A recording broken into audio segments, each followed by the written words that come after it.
Hello guys, congrats to all of you.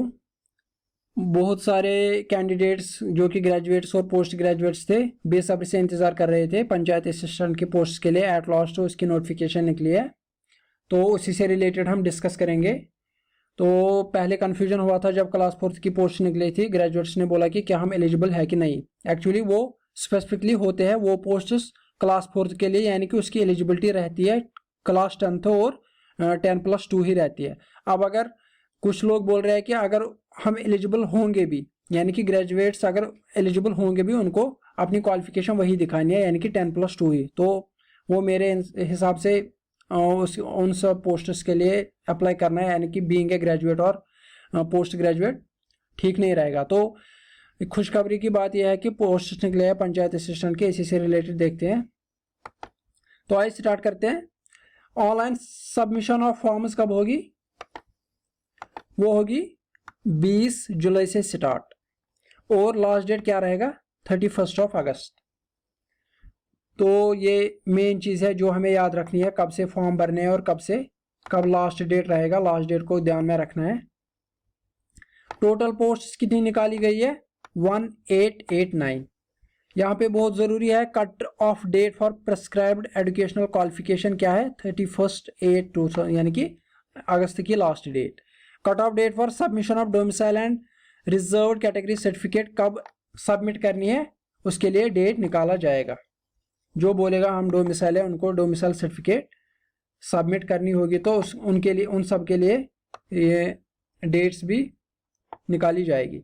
तो ये जो हमारी रिक्रूटमेंट होगी इसके अंडर वो किससे रिलेटेड होगी, वो किस नोटिफिकेशन के अकॉर्डिंग होगी?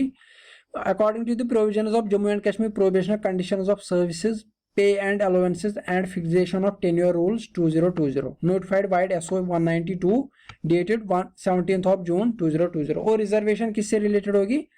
SO 127 of 2020 dated 20 April 2020। तो ये है, इसके अकॉर्डिंग हमारी रिक्रूटमेंट होगी और इसके अकॉर्डिंग रिजर्वेशन दी जाएगी, जो हमने क्लास 4 में भी डिस्कस किया था।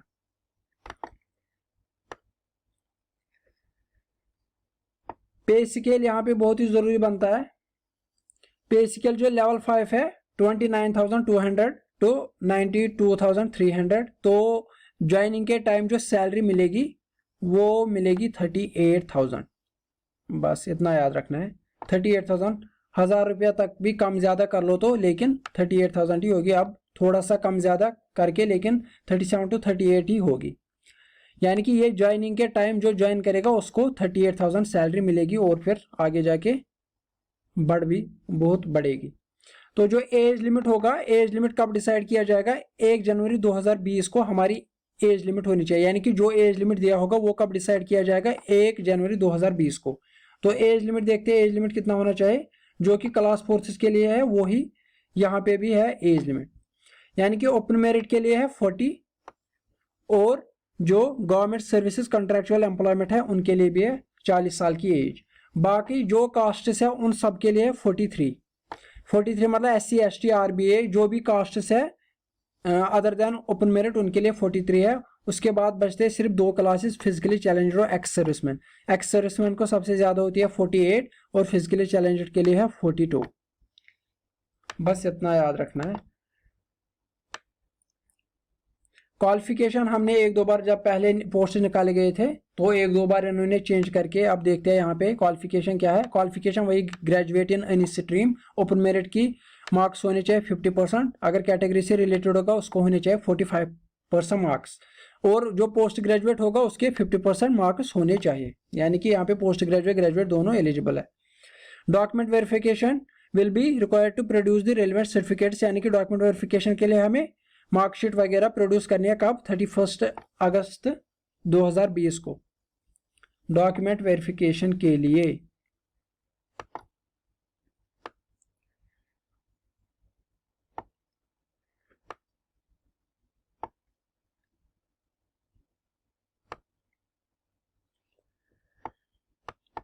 तो मेरिट से रिलेटेड बात करते हैं थोड़ी बहुत। ओवरऑल मेरिट जो होगा वो होगा डिसाइड किस पे? जो हमारा रिटन टेस्ट होगा उसी पे मेरिट लिस्ट डिसाइड किया जाएगा। The service selection board shell make allocation of district order in favor of successful candidates on the basis of merit cum preference method. The candidates shall be called to indicate their preferences. ये बहुत ही जरूरी है. District wise posts निकाली गई है तो students को preference देनी है डिस्ट्रिक्ट ऑर्डर के लिए, यानी कि या तो ऑनलाइन फॉर्म भरते टाइम उसको डिस्ट्रिक्ट ऑर्डर के लिए प्रेफरेंस देनी है या बाद में भी वो दे सकता है. लेकिन जिस टाइम उसने प्रेफरेंस फिल कर दी उसके बाद वो चेंज नहीं किया जाएगा. बोर्ड ने बोला है कि एक बार आपने प्रेफरेंस दे दी फिर वो चेंज नहीं की जाएगी.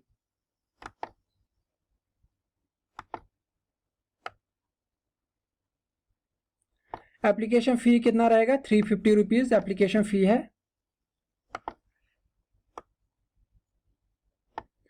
और जो स्कीम ऑफ एग्जामिनेशन क्या होगी, सब लोगों को पता है. एग्जामिनेशन होगा objective type, multiple choice questions होंगे इन इंग्लिश लैंग्वेज और नेगेटिव मार्किंग भी होगी. 0.25 मार्क्स कटेंगे अगर एक क्वेश्चन गलत हो जाएगा.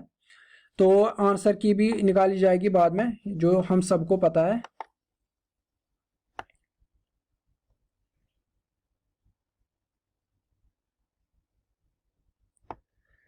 यहाँ पे बहुत ही ज़रूरी पॉइंट एक है जो कि बहुत सारे स्टूडेंट्स भूल जाते हैं. जिस दिन एग्जामिनेशन होता है तो हमें पता होता है कि आईडी प्रूफ तो होना चाहिए और दो, यहाँ पे बहुत ज़रूरी है, 2 passport size recent coloured photographs भी लेने हैं. ये मैंने इसलिए यहाँ पे बोला क्योंकि बहुत सारे स्टूडेंट भूल जाते हैं, फिर वहाँ पे फोटोस्टेट की दुकानें ढूंढते रहते हैं. तो एक तो आईडी कार्ड साथ होना चाहिए और 2 recent passport size photographs. ID के लिए क्या चलेगा? Voter card, driving, pan, passport, college identity, ये सब चलेगा आईडी के लिए. लेकिन बहुत जरूरी है 2 पासपोर्ट साइज फोटोग्राफ्स साथ ले जाने. ये कब है? ये एग्जामिनेशन के टाइम, जब एग्जाम देने जाना है.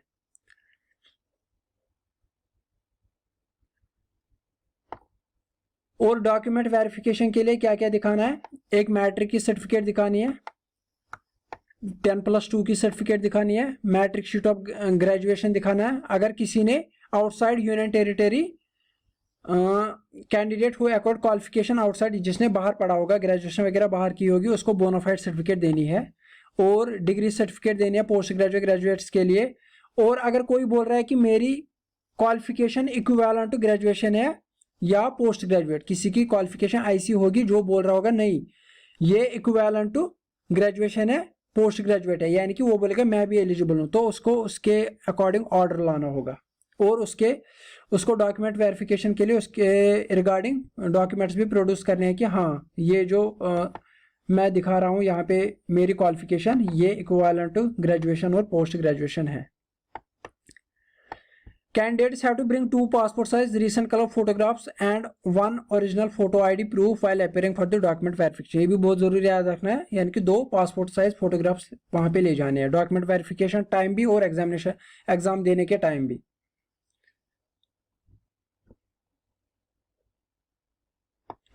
यहाँ पे एक बहुत ही जरूरी पॉइंट है जो कि याद रखना है. कैंडिडेट्स को जब फॉर्म फिल करेगा तो फॉर्म का प्रिंट आउट लेना है और वो डॉक्यूमेंट वेरिफिकेशन में देना है. एक तो ये बात. दूसरी ये बात कि only 1 online application is allowed to be submitted by the candidate.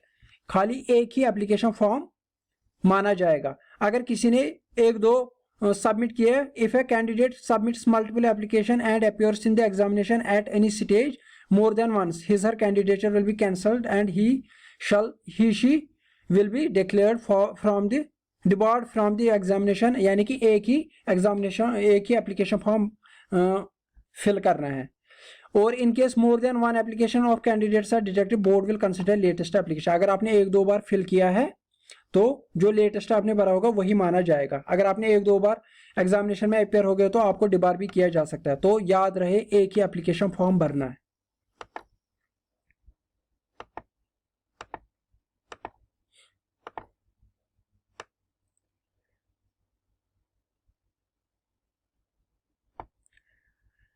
अगर एप्लीकेशन फॉर्म कैसे भरने हैं, सबसे पहले आपको जाना है ssbjk.org पे.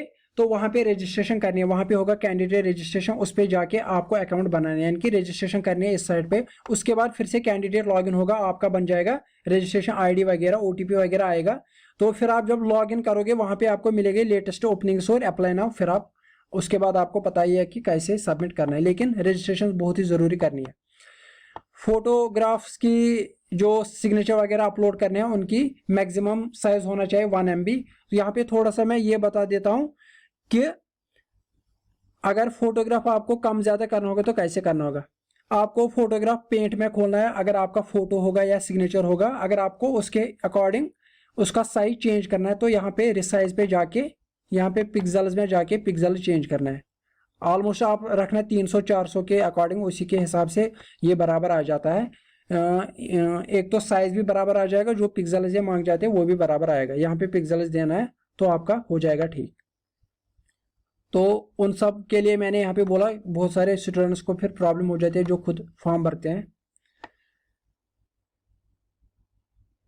अगर किसी का एडिट नहीं कर सकते, जब आपने सबमिट किया एप्लीकेशन फॉर्म उसको आप एडिट नहीं कर सकते, लेकिन अगर कोई कैंसिल कर सकता है। अगर किसी का फॉर्म गलत हुआ है वो कैंसिल कर सकता है, लेकिन जिसने कैंसिल करने के बाद आपका जो फी आपने सबमिट किया होगा वो वापस नहीं मिलेगा। एप्लीकेशन फॉर्म को ध्यान से भरना है, एडिट नहीं होगा लेकिन कैंसिल कर सकते हो। कैंसिल करने का मतलब आपका फ़ी गया, आपको फ़ी वापस नहीं मिलेगा। और फ़ी आप ऑनलाइन भी भर सकते हो, ये आप सब लोगों को पता ही होगा। अगर किसी को फिर भी प्रॉब्लम आ रही है वो इस ईमेल आईडी पे मेल करके उनसे पूछ सकता है। बोर्ड को ये है उनकी ग्रीवेंस मेल, अगर किसी को कोई प्रॉब्लम आती है तो वो इस ईमेल आईडी पे मेल कर सकता है।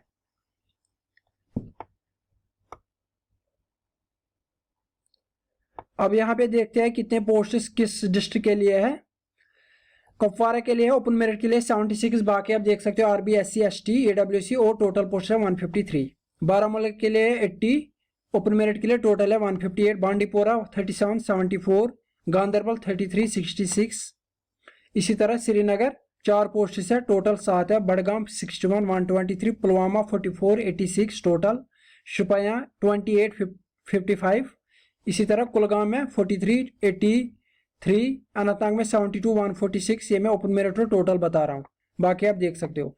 किश्तवाड़ 35, 69, डोडा 51, 103, रामबन 35, 71, उधमपुर 51, 103, रियासी 37, 75 और कठुआ 55, 109, सांबा 28, 56।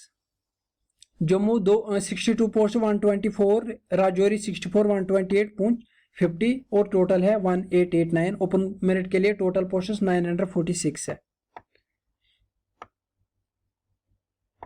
तो ये सिलेबस है। सिलेबस तो आप लोगों ने देखा ही होगा, पहले ही सिलेबस निकला था। ये पोस्ट्स है। जनरल नॉलेज के लिए कितने हैं 30 मार्क्स। पहले इन पे ध्यान रखना जो कि बहुत ही ज़रूरी है, इनको ध्यान देना जो कि ज़्यादा मार्क्स है। जनरल नॉलेज इकोनॉमिक्स के लिए 10 है, मैथमेटिक्स के 10, नॉलेज ऑफ कंप्यूटर नॉलेज 30 बहुत ही ज़रूरी है। अकाउंटेंसी के 30 मार्क्स है और साइंस के 10 मार्क्स, टोटल है 120 मार्क्स। तो आपको इसी हिसाब से प्रेपरेशन करनी है, जिसके जितने मार्क्स उसी हिसाब से करना है। तो अगर आपको ध्यान होगा मैंने क्या क्या पढ़ाया अपने चैनल पे, कॉन्स्टिट्यूशन ऑफ इंडिया में मैंने फॉर्मेशन पढ़ाया, फंडामेंटल राइट्स पढ़ाया, डायरेक्टिव प्रिंसिपल्स में स्टार्ट करने जा रहा हूँ। 73rd अमेंडमेंट भी हम पढ़ेंगे और पंचायती राज एक्ट डॉक्यूमेंट सारा हम कवर करेंगे। सस्टेनेबल डेवलपमेंट गोल्स मैंने मे के करंट अफेयर में सारा बताया कौन कौन से है, और करंट अफेयर की सीरीज हम हर रोज चला रहे हैं। आप लोगों को अगर यहाँ पे बहुत ही ज़रूरी है कि हम किस में लग जाते हैं, इंपॉर्टेंट टूरिस्ट डेस्टिनेशन, ये भी ज़रूरी है, लेकिन इसके टोटल 30 मार्क्स है और मोस्ट प्रोबेबली आने वाला है। बहुत सारे क्वेश्चंस कहाँ से पूछे जाएंगे, करंट अफेयर से पूछे जाएंगे, लेकिन हम ज़्यादा टाइम किस में गवाते हैं, इंपॉर्टेंट टूरिस्ट डेस्टिनेशन। यहाँ पे ध्यान रखना है कॉन्स्टिट्यूशन ऑफ इंडिया है, ना कि जो अब तो आप सब लोगों को पता है 370 हटाया गया। और यहाँ पे क्या है, हिस्ट्री ऑफ जेएंड के places and their importance, history भी मैं जल्दी स्टार्ट करने वाला हूँ, तो ये हमने कवर किया। तो अगर आप लोगों ने नहीं देखा तो जाके स्टार्ट कीजिए पढ़ना। मैथमेटिक्स में ये है जो हम स्टार्ट करेंगे, प्रोबेबिलिटी है, थ्योरी ऑफ प्रोबेबिलिटी, टैबुलेशन वगैरह, एट्रीब्यूट्स, सैम्पलिंग जब हम पढ़ेंगे तो उसी टाइम सिलेबस को हम अच्छे से कवर करेंगे। जनरल इकोनॉमिक्स में भी जो हम पढ़ना है अच्छे से वहीं पे बताएंगे। कंप्यूटर नॉलेज में बहुत सारे लेक्चर्स हमने डाले हैं, ईमेल से रिलेटेड जो भी है बहुत सारे। अब इसमें कुछ ही रह जाता है, आप जाके वहां पे देख सकते हो कि हमने कंप्यूटर में क्या क्या डाला है। अकाउंटेंसी मैंने इतना जो हाईलाइटेड है ये पोर्शन मैंने सारा कवर किया है, जो कि मैंने हाईलाइट किया है, ये सारा मैंने कवर किया है, तो आप चैनल को जाके देख सकते हो। थैंक यू वेरी मच, मिलते हैं। होप आप सब